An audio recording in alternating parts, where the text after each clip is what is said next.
நடிகர் விஜய் அவர்கள் அரசியலுக்கு வர போறதா அபிஷியலா அனௌன்ஸ் பண்ணிட்டாரு. அண்ட் ஆல்சோ அவருடைய கட்சியவும் ரிஜிஸ்டர் பண்ணிட்டாரு. இந்த திடீர் அறிவிப்புக்கு யார் யாரு எப்படிலாம் ரியாக்ட் பண்ணிருக்காங்க அப்படிங்கறத தெளிவா இந்த வீடியோல பார்க்க போறோம். எப்பொழுதும் எதிராசன் வடிவழகு என் இதயத் தொழுதால் இல்லை எனக்கெதிர் இல்லை எனக்கெதிர் இல்லை எனக்கெதிரே. ஸ்ரீமதே ராமானுஜாய நமஹா. எதிர்மை தேசியவாதிகள் அனைவருக்கும் வணக்கம். நடிகர் விஜய் அவர்கள் கண்டிப்பா அரசியலுக்கு வருவாரு, தமிழக அரசியல் களத்துல கால் எடுத்து வைக்க போறாரு அப்படிங்கிற மாதிரி பல வருஷமா பல பேர் சொல்லிட்டு தான் வந்துட்டு இருக்காங்க. இன்னைக்கு விஜய் அவர்கள் அதை அபிஷியலாவே அனௌன்ஸ் பண்ணியிருக்காரு. விஜய் அவர்களுக்கு சார்பாக டெல்லிக்கு புசி ஆனந்த் இருக்காரு இல்லையா, அந்த கட்சியுடைய பொது செயலாளர், அவரு டெல்லிக்கு போயிட்டு இந்த கட்சியவும் ரிஜிஸ்டர் பண்ணிட்டு வந்துட்டு இருக்காரு. கட்சி பேரு தமிழக வெற்றி கழகம்னு அனௌன்ஸ் பண்ணிருக்காங்க. இந்த பேரை சொன்ன உடனே சோசியல் மீடியால எல்லாருமே இதை பத்தி தான் பேசிட்டு வந்துட்டு இருக்காங்க. ட்விட்டர்ல இந்திய அளவுல இந்த பேர் தான் ஹேஷ்டாக் தமிழக வெற்றி கழகம், இதுதான் ட்ரெண்டிங்ல போயிட்டு இருக்கு. இந்திய அளவுல ட்ரெண்டிங்ல போயிட்டு இருக்கு. எனக்கு இதுல பிடிச்சதே திராவிடம்லாம் சொல்லாம தமிழகம்னு சொன்னதுதான் கூடுதல் மகிழ்ச்சி. என்னன்னா தமிழ்நாடுன்னு சொல்லாம தமிழகம்னு சொன்னாரு பாருங்க, அதுதான். கொஞ்ச நாளைக்கு முன்னாடி தமிழக ஆளுநர் திரு RN ரவி அவர்கள் தமிழ்நாடுன்னு சொல்லக்கூடாது, இது பிரிவினைவாதம் பேசுற மாதிரி இருக்கு, நீங்க தமிழகம் தான் சொல்லணும் அப்படி மாதிரி சொல்லியிருந்தாரு. அப்போ அவர் அதை மாதிரி சொல்லும் பொழுது இங்க இருக்கக்கூடிய இந்த ஊபிஸ்கள் எல்லாருமே பயங்கரமா குதிச்சாங்க.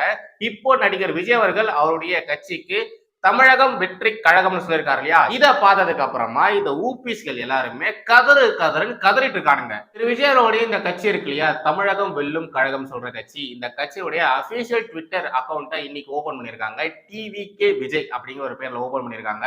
ஓபன் பண்ண இன்னைக்கு லட்சக்கணக்கான பேர் அந்த ட்விட்டர் ஐடியை ஃபாலோ பண்றாங்க. அந்த ட்விட்டர் அக்கௌண்ட்ல ஒரு DP ஒன்னு இருக்கு. அதுல தளபதி விஜய் அவர்கள் என்ன மாதிரியே ஒரு பொட்டு ஒண்ணு வச்சுட்டு சூப்பரா ஒரு போட்டோ ஒன்று வச்சிருக்காரு. அதாவது பிறப்பில் அவர் கிறிஸ்தவராக இருந்தாலும், பிறப்பின் அடிப்படையில் அவர் கிறிஸ்தவராக இருந்தாலும், ஹிந்து விரோத கருத்துக்கள்லாம் நான் சொல்ல மாட்டேன், எல்லா மதத்திற்கும் சொந்தக்காரனா நான் இருப்பேன் அப்படின்ற மாதிரியான விஷயத்த சொல்லும் விதமாக அவரு நெத்தில பொட்டு வச்சிருக்கக்கூடிய ஒரு போட்டோவை தான் டிபியா வச்சிருக்காரு. எனக்கு இதுல கொஞ்சம் வருத்தமா இருந்த விஷயம் என்னன்னா, பாஜகவை தவிர்த்து மிச்சம் இருக்கக்கூடிய இந்த தமிழகத்துடைய கட்சிகள் எல்லாருமே ஒரு விஷயத்த பண்ணுவாங்க, எல்லாத்தையுமே பாதி பாதி தான் சொல்லுவாங்க. இந்த பிறப்புக்கும் எல்லாம் உயிருக்கும் அப்படிங்கிற ஒரு குரல் இருக்கு இல்லையா, அந்த குரல்ல அந்த ஒரே ஒரு 3 வார்த்தையை மட்டும்தான் சொல்லுவாங்க. அதேதான் இங்க திரு விஜய் அவர்களும் அவருடைய கட்சி பெயருக்கு கீழே சொல்லியிருக்காரு, பிறப்புக்கும் எல்லாம் உயிருக்கும் அப்படி மாதிரியான ஒரு விஷயத்தான் சொல்லியிருக்காரு. அதுக்கப்புறம் என்ன லைன் வருதோ அதை யாரும் சொல்ல மாட்டேன்றாங்க. இங்க இருக்கக்கூடிய இந்த திராவிட கட்சிகள் எப்படி அதை சொல்லாம இருக்கிறாங்களோ அதே மாதிரிதான் நம்முடைய விஜய் அவர்களும் பிறப்புக்கும் எல்லாம் உயிருக்கும் மட்டும் சொல்லிட்டு அதுக்கு அடுத்த லைன்ல இருக்கக்கூடிய விஷயத்த, அதுதான் ரொம்ப முக்கியமான விஷயம், அதே பாத்தீங்கன்னா இவர் சொல்லவே இல்லை. அதுதான் எனக்கு கொஞ்சம் வருத்தமா இருக்கு. இங்க இருக்கக்கூடிய இந்த ஒரு சில திராவிட சித்தாந்தவாதிகள் என்ன சொல்லிட்டு இருந்தாங்க, இன்னைக்கு அஷ்டமியா இருக்கு, அஷ்டமி நவமி இதெல்லாம் பார்த்துட்டு தான் கட்சியை அனௌன்ஸ் பண்ணுவாங்க. ஆனா விஜய் அவர்கள் இது எதுவுமே பார்க்காம தந்தை பெரியார் வழியில பகுத்தறிவுத்தனமா இந்த ஒரு காரியத்தை செஞ்சிருக்காரு, அதுக்காகவே நாம அவரை பாராட்டணும் அப்படிங்கிற மாதிரிலாம் போலித்தனமான பாராட்டுகள்லாம் பாராட்டிட்டு வந்துட்டு இருக்காங்க. உண்மையாலேயே திரு விஜய் அவர்கள் தந்தை பெரியார் வழியில பகுத்தறிவோட யோசிச்சு அஷ்டமியில தான் நான் அனௌன்ஸ் பண்ணணும்னு சொல்லி அனௌன்ஸ் பண்ணியிருக்காரா, அதை தான் நாம இப்ப தெளிவா பார்க்க போறோம். ஆக்சுவலி இன்னைக்கான நாள் இருக்கு பாத்தீங்களா, இது கத்தோலிக்கர்களுடைய புனித நாள் அப்படின்ற மாதிரி சொல்லுவாங்க. மேரி மாதா இருக்காங்க பாருங்க, அவங்க இன்னைக்கு புனித தன்மை அடைஞ்ச நாள் அப்படின்ற மாதிரி சொல்லுவாங்க.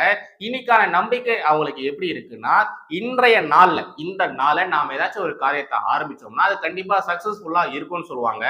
அப்படிப்பட்ட ஒரு நாள்ல தான் திரு விஜய் அவர்கள் அவருடைய கட்சி சம்பந்தப்பட்ட விஷயங்களை சொல்லியிருக்காரு. திரு விஜய் அவர்கள் கத்தோலிக்க கிறிஸ்துவர் அப்படிங்கிற மாதிரி நிறைய பேர் சொல்லிட்டு வந்துட்டு இருக்காங்க. அவரு அவருடைய மதத்தின் அடிப்படையில மதத்துல என்ன விஷயத்த சொல்றாங்களோ அதை ஃபாலோ பண்ணி இன்னைக்கு நமக்கு ரொம்ப ரொம்ப நல்ல நாள், நாம இன்னைக்கு இந்த காரியத்தை செய்யணும்னு சொல்லிட்டு தான் அவரு அவருடைய மதத்தை ஃபாலோ பண்ணி இது மாதிரியான ஒரு விஷயத்த சொல்லியிருக்காரு. ஆனா அவர் வெளியிட்ட அந்த 3 பக்க அறிக்கையில முதல் பக்கத்துல பாத்தீங்கன்னா ஜாதி மதம் இது எல்லாத்தையுமே கடந்து நம்ம சமத்துவமா இருக்கணும், சமத்துவ சமூகத்தை அமைக்கணும் அப்படி மாதிரிலாம் வீரவசனமா பேசியிருப்பாரு. இங்க இருக்கக்கூடிய எல்லா கட்சிகளுமே பேசுற மாதிரியான விஷயத்தை தான் அவரும் பேசியிருந்தாரு. ஆனா உள்ளுக்குள்ள பாத்தீங்கன்னா கத்தோலிக்க கிறிஸ்தவர்கள் எதை ஃபாலோ பண்ணுவாங்களோ அதை ஃபாலோ பண்ணி இன்னைக்கான விஷயத்த அவர் பண்ணியிருக்காரு. அப்படி இருக்கும் பொழுது எதனால இத மாதிரி மக்கள் முன்னாடி ஏமாத்துறாருன்னு தான் தெரியல. அண்ட் இன்னொரு சின்ன டவுட்டும் இருந்தது. எப்பவுமே திரு விஜய் அவர்கள் ஜோசப் விஜய் அப்படி மாதிரிதான் சொல்லுவாரு, எப்பவுமே எல்லாம் கிடையாது. எப்போ திரு எச் ராஜா அவர்கள் அவர் விஜய் கிடையாது ஜோசப் விஜய்னு சொன்னாரோ அதுக்கப்புறமாவே திரு விஜய் அவர்கள் அவர் அபிஷியலாவே ஜோசப் விஜய் இருக்கக்கூடிய லெட்டர் பேட்ல தான் அவர் செய்திகள் வெளியிடுறது. படத்துல கூட ஜோசப் விஜய் தான் போட்டுட்டு வந்துட்டு இருந்தாரு.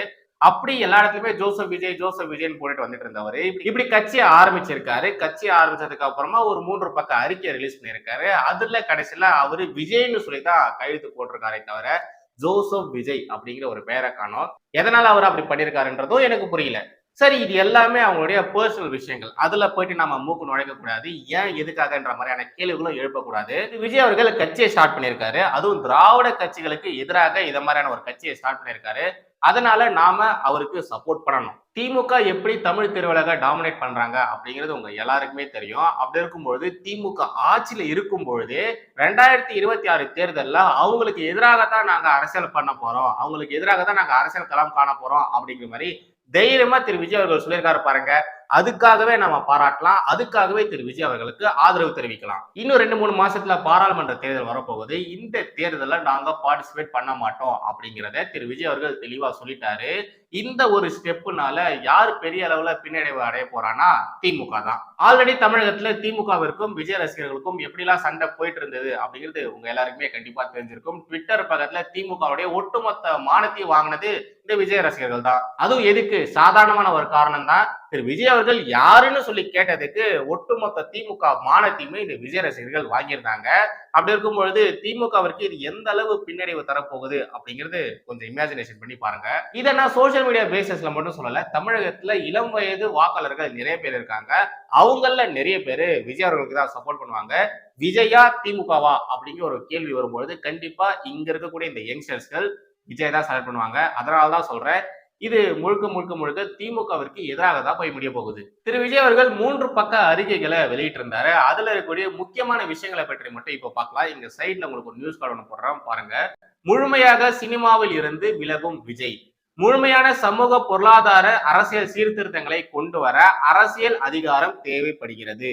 ஒரு தன்னலமற்ற வெளிப்படையான சாதி மத பேதமற்ற தொலைநோக்கு சிந்தனை உடைய லஞ்ச ஊழலற்ற நேரடியாக திமுகவிற்கு தான் இவர் சொல்றாரு. லஞ்ச ஊழலற்ற திறமையான நிர்வாகத்திற்கு வழிவகுக்கக்கூடிய அடிப்படை அரசியல் மாற்றத்திற்காக தமிழ்நாட்டில் ஒவ்வொருவரும் இயங்கிக் கொண்டிருக்கிறார்கள் என்பது நிதர்சனமான உண்மை. அத்தகைய அரசியல் நம் இந்திய அரசியலமைப்பு சட்டத்திற்கு உட்பட்டு தமிழ்நாட்டின் மாநில உரிமைகளை சார்ந்து இந்த மண்ணுக்கேற்ற பிறப்புக்கும் எல்லா உயிருக்கும் என்கிற சமத்துவ கொள்கை பற்று உடையதாகவும் இருக்க வேண்டும்.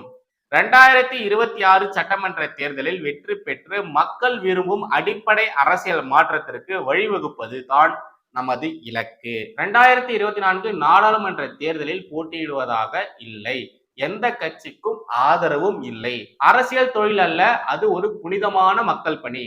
அரசியலில் உயரம் மட்டுமல்ல, அதன் நீள அகலத்தையும் தெரிந்து கொள்ள எம் முன்னோர் பலரிடமிருந்து பாடங்களை படித்து நீண்ட காலமாக என்னை அதற்கு தயார்படுத்தி மனதளவில் பக்குவப்படுத்திக் கொண்டு வருகிறேன். புரியுது, ஏகப்பட்ட பாடங்களை அவர் கத்துக்கிட்டு வந்துகிறார் பொழுது.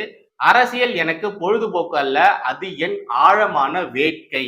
நான் ஏற்கனவே ஒப்புக்கொண்டுள்ள இன்னொரு திரைப்படம் சார்ந்த கடமைகளை கட்சி பணிகளுக்கு இடையூறு இல்லாத வகையில் முடித்துவிட்டு முழுமையாக மக்கள் சேவைக்கான அரசியலில் ஈடுபட உள்ளேன். இந்த கருத்தை நான் எப்படி பாக்குறேன்னா, நேரடியாக திரு கமல் அவர்களை சாடி இருக்காருன்னு தான் நான் சொல்லணும். ஏன்னா திரு கமல் அவர்கள் தான் கட்சி ஆரம்பிச்சு சம்மதமே இல்லாம என்னென்னத்தையோ பண்ணிட்டு வந்துட்டு இருக்காரு. கட்சி வேலையை தவிர்த்து மிச்சம் எல்லா வேலையுமே கமல் அவர்கள் பார்த்துட்டு வராரு. அவரை நேரடியாக தாக்கும் விதமாக திரு விஜய் அவர்கள் முழு நேர அரசியல்வாதியாக நான் களம் இறங்க போகிறேன் அப்படிங்கிற சொல்கிறாரு. அடுத்து பாருங்க, இதுவே தமிழக மக்களுக்கு நான் செய்யும் நன்றி கடன். தமிழக வெற்றி கழக தலைவர் விஜய் அப்படி மாதிரி போட்டு இந்த ஒரு நியூஸ் கார்டை முடிச்சுக்கிறாங்க. இந்த விஷயம் சம்பந்தமா நான் ட்விட்டர்ல கண்டென்ட் தேடிட்டு இருக்கும்போது எனக்கு ரொம்ப இன்ட்ரெஸ்டிங்கா ஒரு நியூஸ் கார்டு ஒண்ணு கண்ணில் பட்டது. எந்தெந்த அரசியல் கட்சி தலைவர்கள் அவங்க என்ன வயசுல இருக்கும்போது அவங்களுடைய கட்சியை ஸ்டார்ட் பண்ணாங்க அப்படி மாதிரியான ஒரு டேட்டா இருக்கக்கூடிய ஒரு நியூஸ் கார்டை ரிலீஸ் பண்ணியிருந்தாங்க. அது உங்க கூட ஷேர் பண்ணிக்கணும்னு ஆசைப்பட்டேன். அது இங்க சைட்ல போறாம பாருங்க. தலைவர்களும் கட்சி தொடங்கிய போது அவர்களின் வயதும். அண்ணாதுரை திமுக 1949ல கட்சி தொடங்கியிருக்காரு. அப்போ அவருடைய வயது 40. திரு எம்ஜிஆர் அவர்கள் அதிமுக 1972ல அவர் கட்சி ஆரம்பிச்சிருக்காரு. அப்போ அவருடைய வயசு 55. திரு ராமதாஸ் பாமக 1989ல அவர் கட்சி ஆரம்பிச்சிருக்காரு. அப்போ அவருடைய வயசு 50. திருமாவளவன் விசிக 1991ல கட்சி தொடங்கியிருக்காரு. அப்போ அவருடைய வயசு 29. ஜி.கே. மூப்பனார் தமாக 1996ல கட்சியை தொடங்கியிருக்காரு. அப்போ அவருடைய வயசு 65. திரு விஜயகாந்த் தேமுதிக 2005ல அவருடைய கட்சியை தொடங்கியிருக்காரு. அப்போ அவருடைய வயசு 53. சீமான் நாதாக 2010ல அவருடைய கட்சிக்கு அவரு தலைமை ஒருங்கிணைப்பாளரா ஆனாரு. அப்போ அவருடைய வயசு 44. கமல் மக்கள் நீதி மையம் 2018 அவர் அந்த கட்சியை தொடங்கினாரு. அப்போ அவருடைய வயசு 64. டிடிவி தினகரன் அமமுக 2018 அவர் கட்சியை தொடங்கியிருக்காரு. அப்போ அவருடைய வயசு 55. டிடிவி தினகரன் அவர்களுக்கு 55 வயசா? எப்பா பார்த்தா தெரியல. விஜய் தாவேகா 2024 கட்சி தொடங்கியிருக்காரு. இப்போ அவருடைய வயசு 49. சோ இந்த லிஸ்ட்ல பாத்தீங்கன்னா ரொம்ப சின்ன வயசுல கட்சி தொடங்கினது யாருன்னா அண்ணன் திருமாவளவன் அவர்கள் தான். அவர் தான் பாத்தீங்கன்னா 29 வயசுல கட்சியை தொடங்கியிருக்காரு. அதுவும் 91ல தொடங்கியிருக்காரு. 91ல. ஓகே, இப்போ பாத்தீங்கன்னா திரு விஜய் அவர்களுக்கு யார் யாரெல்லாம் வாழ்த்து சொல்லியிருக்காங்க, யார் யாரெல்லாம் வாழ்த்து சொல்ற மாதிரி நடிச்சிருக்காங்க, யார் யாரெல்லாம் எதிர்ப்பு தெரிவிச்சிருக்காங்க அப்படிங்கிறத பார்க்கலாம். ஃபர்ஸ்ட் தமிழக பாஜக தலைவர் திரு அண்ணாமலை அவர்கள் திரு விஜய் அவர்களுக்கு வாழ்த்து சொல்லியிருக்காரு. அவர் எப்படி வாழ்த்து சொல்லியிருக்காரு அப்படிங்கிறத பாருங்க.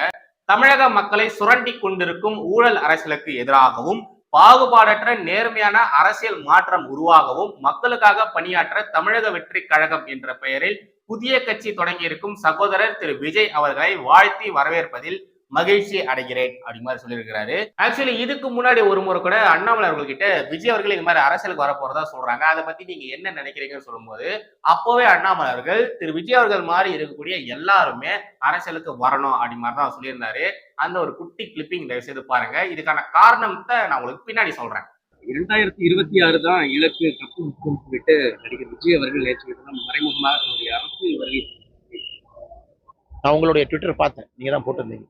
அதனால் சகோதரர் எனக்கு அதை பத்தி நான் கருத்து சொல்ல விரும்பல. ஒருத்தர் ஒன்று சொல்றாங்க. நான் யார் அரசியலுக்கு வந்தாலும் வரவேற்பேன் என்று முதல்ல சொல்லிட்டேன். காரணம், மக்களை யாரும் மேம்படுத்துறதுக்கு யார் வந்தாலும் வாங்க, மக்களுக்கு ஐடியாலஜி கொடுங்க. நான் இதை பண்ண போறேன், இந்த மாதிரி பண்ண போறேன், நான் இதை பண்ண போறேன், இந்த மாதிரி பண்ண போறேன், மக்கள் தேர்ந்தெடுக்க. அதனால் யாருமே அரசியலுக்கு வருவது யாரும் தடையாக இருக்கக்கூடாது. மக்களுக்கு சாய்ஸ் இருக்கணும். டெமோக்ரஸி இஸ் ஆல் அபவுட் சாய்ஸுங்கண்ணா. 3 கட்சி இருக்கிறதுக்கு 6 கட்சி இருந்தா இன்னும் பெட்டர் தானே. அதில் மக்கள் இன்னும் தேர்ந்தெடுப்பார்கள். அதுவும் புதியவர்கள் அரசியலுக்கு வரும்பொழுது என்னன்னா அப்பதான் சிஸ்டம் ஷேக் ஆகணும், ஒரு ஃபால்ட் லைன் உருவாகும். அப்பதான் புதியவர்கள் வருவாங்க, அப்பதான் சிஸ்டம் மாறும். ஏன்னா பழையவர்களே திரும்ப திரும்ப 30 வருஷம் 40 வருஷம் 70 வருஷம்னா ஸ்டேல் ஆயிரும். அதனாலதான் சொல்லுவாங்க நீரோடை போல் இல்லாம நீரோடை மாதிரி ஓடிக்கிட்டே இருக்கணும். நிறைய புதியவர்கள் அரசியலுக்கு வரட்டும், நடிகர் விஜய் அவர்கள் உட்பட அவங்க எல்லாமே அவங்களுடைய ஆல்டர்னேட் ஐடியாலஜியை மக்கள்கிட்ட கொடுக்கட்டும். ஃபைனலா தமிழக மக்கள் முடிவு யாரை செய்யறாங்களோ அதை ஏத்துக்கலாம். இதுல முக்கியமா நம்முடைய அண்ணாமலை அவர்கள் ஐடியாலஜி அப்படிங்கிற ஒரு விஷயத்த சொல்லியிருப்பாரு. இந்த கொள்கை கோட்பாடு போன்ற விஷயங்கள் தான் அதுல அடங்கும். இதுல நம்முடைய விஜய் அவர்கள் 3 பக்க அறிக்கையை ரிலீஸ் பண்ணதான் சொன்ன பாத்தீங்களா, அதுல அவர் பெருசா கொள்கை கோட்பாடுகள் எதுவுமே அவர் பெருசா எதுவுமே சொல்லவே இல்லை, எதுவுமே அவர் காட்டுக்கவும் இல்லை. ஏன்னா 2026 தான் நேரடியாக களத்துல இறங்க போறதா சொல்லியிருந்தாரு. இந்த தேர்தல்கள்ல நான் எதுவும் பார்ட்டிசிபேட் பண்ணலன்ற மாதிரி அவர் சொல்லிட்டாரு.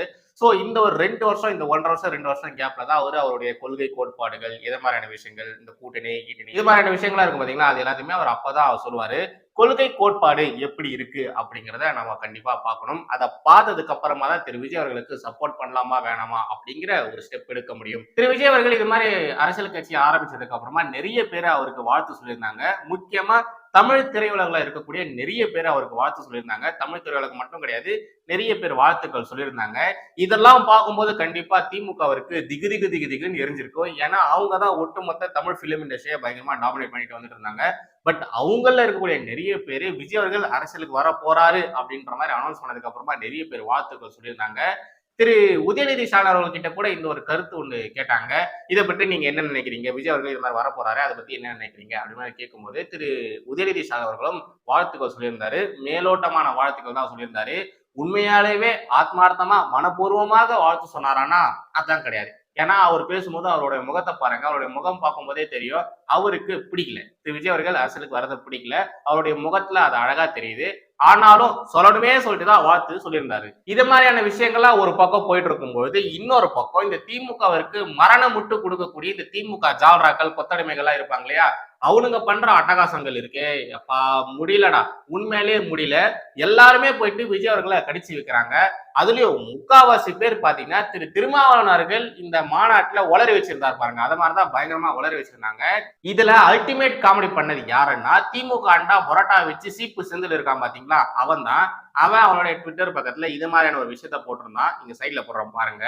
நடிகர் விஜய் புதிய கட்சி தொடக்கம், 2024 நாடாளுமன்ற தேர்தலில் போட்டியிடவில்லை, 2026 சட்டமன்ற தேர்தலில் தான் போட்டி. அதுக்கு வேல் வீச்சு சொல்லிட்டு இந்த திமுக அண்டா என்ன சொல்றான்னா, 2024 நாடாளுமன்ற தேர்தலில் விஜய் வாக்களிப்பாரா, வாக்களிப்பார் எனில் யாருக்கு, விஜய் கட்சியினர் யாருக்கு வாக்களிக்க வேண்டும்? தி செந்தில்வேல், அதாவது திமுக செந்தில்வேல். உண்மையாலேயே இவன் பைத்தியமா இல்ல பைத்தியம் மாதிரி நடிக்கிறானான்னு எனக்கு தெரியல. யாருக்கு ஓட்டு போட்டோம் அப்படின்னு சொல்லக்கூடாதுன்னு சொல்லுவாங்க. ஆனா இவன் பாருங்க 2024 நாடாளுமன்ற தேர்தலில் விஜய் வாக்களிப்பாரா அப்படி மாதிரி கேக்குறான். அப்படி வாக்களிப்பாருன்னா யாருக்கு வாக்களிப்பாரு? விஜய் ரசிகர்கள் யாருக்கு வாக்களிக்கணும் அப்படி மாதிரியான கேள்வியை கேட்டிருக்கான். இதெல்லாம் ஒரு கேள்வின்னு இதை நியூஸ் கார்டா வர போட்டு அதை அவனோட ட்விட்டர் பக்கத்துல போட்டு வச்சுக்கிறான் பாத்தீங்களா? இவன் எவ்வளவு பெரிய தற்குறியா இருப்பான். திரு விஜய் அவர்களே தெளிவா சொல்லியிருந்தாரு, வரும் 2024 நாடாளுமன்ற தேர்தலில் நாம் போட்டியிடுவது இல்லை, எந்த கட்சிக்கும் நம் ஆதரவு இல்லை அப்படின்ற மாதிரி அவர் தெளிவா சொல்லியிருக்காரு. அப்படி இருக்கும் பொழுது இந்த தற்கூரி பாருங்க, இவர் ஓட்டு போடுவாரா? ஓட்டு போட்டாருன்னா யாருக்கு ஓட்டு போடுவாரு? இவங்க ஃபேன்ஸ் யாருக்கு ஓட்டு போடணும் அப்படி மாதிரியான கேள்வி எல்லாம் கேக்குறான் பாருங்க. இது மாதிரி தற்கூரித்தனமா இவன் பேசுறதுனாலதான் இவனுக்கு இவனே பட்ட பேர் வச்சுக்கினா போல திமுக அண்டானிட்டு. இதெல்லாம் போதாதுன்னு இந்த நாம் தமிழர் கட்சி தும்பிகள் இருக்காங்க இல்லையா, இந்த நாம் தமிழர் கட்சி வாட்ஸ்அப் குரூப்பை சேர்ந்த தும்பிகள், இவனுங்க பண்ற அட்டகாசங்கள் இருக்கு. உண்மையாலே அதெல்லாம் பார்க்கவே முடியல. என்டிகே டிவிகே நாங்கெல்லாம் அண்ணன் தம்பி மாதிரி அப்படி மாதிரிலாம் சொல்லிட்டு என்னென்னத்தையும் பேசிட்டு சுத்துறானுங்க. அதாவது விஜய் அவர்களுடைய இந்த டிவிகே இருக்கு இல்லையா, இதுவும் இந்த என்டிகேவும் அண்ணன் தம்பி மாதிரியா, ஒரே மாதிரியான சித்தாந்தங்கள் கொள்கை கோட்பாடுகள் கொண்ட கட்சியா. என்னடா இதெல்லாம் பார்க்கும்போது அவங்களை பார்த்து ஒரே ஒரு கேள்விதான் கேட்க தோணுது, அவங்களுக்கு மூளை மண்டையில இருக்கா இல்லைன்னா முட்டிக்கு கீழே இருக்கான்னுட்டு. இன்னும் ஒரு சில தம்பிகள் என்ன சொல்லிட்டு சுத்துறானுங்க, சீமானவருடைய தம்பி தான் விஜய், சோ இவங்களுடைய அண்ணன் தம்பி உறவு முறை அப்படிங்கிறது இந்த அரசியல்ல கூட இருக்கும், சோ நாம 2 பேருக்குமே சப்போர்ட் பண்ணணும் அப்படி மாதிரிலாம் பேசிட்டு வராங்க. திரு விஜய் அவர்களை குறித்து, திரு விஜய் அவருடைய அரசியல் பிரவேசம் குறித்து இதுக்கு முன்னாடி உங்க அண்ணன் சீமான் அவர்கள் என்ன சொல்லிடுறாரு தெரியுமா? உங்களுக்காக தான்டா தம்பிங்களா அந்த வீடியோவை கொண்டு வந்திருக்கேன், அதை கொஞ்சம் பாருங்க. விஜய் அவர்களும் வருவார் அப்படிங்கிற மாதிரி அவங்க அப்பா சொல்லிட்டு இருக்காரு. இந்த ரஜினிகாந்தையும் கமலஹாசனையும் அடிக்கிற அடியில இனி எந்த நடிகனுக்கும் கட்சி ஆரம்பிக்கணுங்கிற எண்ணம் வராது. நடிகை விஜய்க்கு சேர்த்தா சார்? எல்லாருக்கும் சேர்த்தா. நடிக்கிறது மட்டுமே நாடாள தகுதின்னு நினைக்கிற ஒரு கொடுமை இருக்குல்ல, அதை இதோட முடிக்கணும்னு நாங்க நடிக்கிறது மட்டுமே நாடாள தகுதி நினைக்கிறது இருக்கு இல்லையா, அதை நான் இதோடவே முடிக்கணும்னு நினைக்கிறேன். ரஜினிகாந்தையும் கமலையும் எப்படி அடிச்சோமோ அதே மாதிரி இவனையும் அடிக்கணும் அப்படிங்கிற மாதிரி திரு சீமான் அவர்கள் இதுக்கு முன்னாடி சொல்கிறாரு. இப்படி எல்லாம் பேசி போட்டு கொஞ்சம் கூட கூச்ச நாச்சம் வெக்கமான சூடு சொரணை இது எதுவுமே இல்லாம எப்படா விஜய்க்கு முட்டு கொடுக்குறீங்க? அதுவும் விஜய் நாம் தமிழர் கட்சிக்கு சப்போர்ட் பண்ணுவாருன்னு எப்படிடா பேசிக்கிறீங்க? இப்படி எல்லாம் பேசி போட்டு என்டிகேவும் டிவிகேவும் ஒண்ணுக்குள்ள ஒண்ணு மண்ணுக்குள்ள மண்ணுன்னு சொல்லிக்கிறானுங்க. இந்த நாம் தமிழர் கட்சி தம்பிகள் பரவாயில்ல, இன்னும் ஒரு சில திமுக கொத்தடிமைகளா இருக்கானுங்க பாருங்க, அவனுங்க வேற லெவல் போயிட்டு வரானுங்க. விஜய் அண்ணாவும் உதய அண்ணாவும் ஒன்னா சேர்ந்து இந்த தமிழக அரசியல் களத்துல நின்று ஒரு கலக்க போறாங்க அப்படி மாதிரிலாம் பேசிட்டு வரானுங்க. அடை தற்கூரி ஊபிஎஸ்களா, விஜய் அண்ணா வர்றது உதயண்ணாவுக்கு எதிராகத்தான், இதை கூட புரிஞ்சுக்காம என்னடா இப்படி எல்லாம் பேசிட்டு வரீங்க?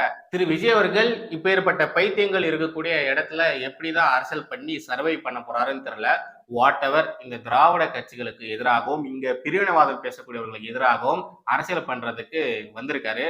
அவருக்கு நாம நம்மளுடைய வாழ்த்துக்களை தெரிவிச்சுக்கலாம். திரு விஜய் அவர்கள் 2024 பாராளுமன்ற தேர்தலில் பார்ட்டிசிபேட் பண்ணலானாலும் அவரு இந்த திமுகவுடைய ஓட்டுகளை பயங்கரமா உடைக்க போறாரு. திமுக அதிமுக இந்த கட்சியுடைய ஓட்டுகளை பயங்கரமா உடைக்க போறாரு. இது மட்டும் உண்மை. கண்ணன் மறுபடியும் அடுத்த ஒரு ஜெய்ஹிந்த், வந்தே மாதரம்.